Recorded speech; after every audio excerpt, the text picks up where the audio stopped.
Hi guys, I'm gonna do a quick and dirty video on how to freeze thyme. Your thyme cut, you want to rinse it off.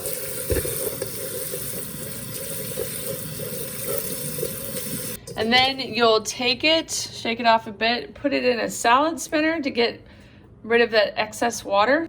Now this isn't a large amount of thyme, but it did get rid of some water, which will help when we are freezing it so that it doesn't have freezer burn. You can use a plate or a cookie sheet. Then you want a piece of wax paper on top, and it's just gonna depend on your quantity of thyme as to how big you want it and this freezer space you have. You wanna space it out on that cookie sheet or plate evenly so that they're not really touching, and then you're gonna put it in the freezer for 2 hours. That's why you want to clean them off, just extra worms and stuff like that.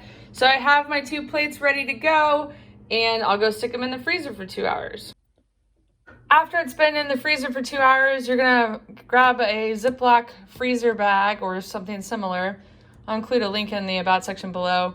You can write the herb on it and the date if you want. That helps me. And then you just start stuffing them into the bag. Once they're in the bag, you might have a few leaf remnants, whatever, left on the wax paper. So you can always fold that in half and then pour it into the bag.